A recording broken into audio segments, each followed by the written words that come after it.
Right, wood effect tiles, or plank tiles as they are known. I've got this small shower floor to tile with double sliding pocket doors. These are the tiles, a 1.2 by 25 centimetre porcelain tile, pretty standard for plank tiles. They're 10 millimetres thick and with a concrete subbase. So enjoy this video walkthrough from start to finish. First up, as it's a concrete base, we need some uncoupling matting down. So I'm using Ditra here and just cutting it and dry laying it to size first.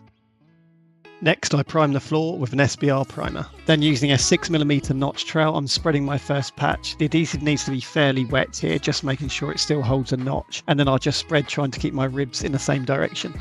Then I place the matting down, giving it a stamp and using my level to push out the air bubbles, getting it nicely adhered to the concrete. I can then place the rest down in repeating the process.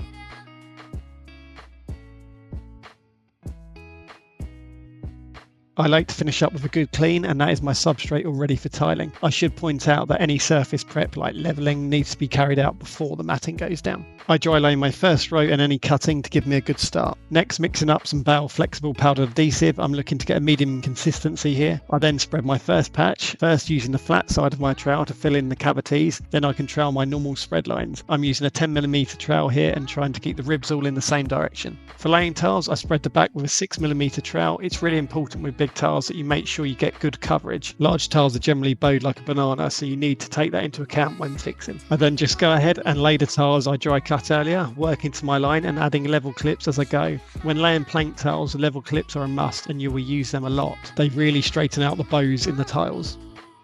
Other things to mention, I centered this floor so I end up with even cuts on the doors, and with planks you tend to lay them random so the joints are mixed, but making sure you don't end up with a joint in the middle of a full tile. Brick bond planks are bad for the bow. Aiming for thirds of the tile is a good place for the joints, otherwise you will not deal with the bow of the tile and it will look awful.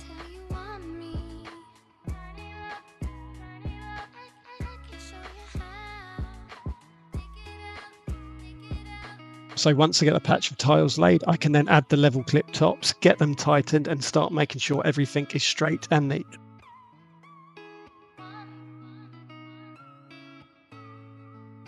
And you'll see here why level clips are so important. You can get bowed tiles completely flat with no lippage.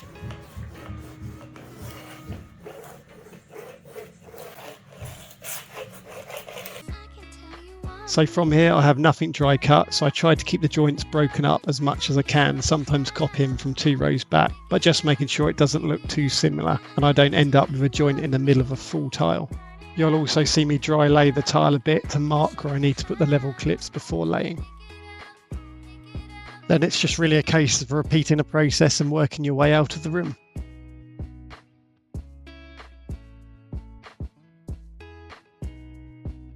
When you come to your final cuts, like by the door here for me, you'll see I put the door cut in first. This is because it would be hard to get it in when the rest is tiled.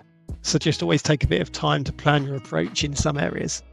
And that is her all done, guys. So some things to take away: get the substrate floor prepped first, and anything that is not backboard, lay an uncoupling matting on it. Do some dry cutting first to give yourself a good start. Use a flexible adhesive. Spread the floor and tile in the same direction. Make sure you have a lot of leveling clips at hand. Don't put a joint in the middle of a full tile and you'll end up something looking like this, completely flat and with no lippage.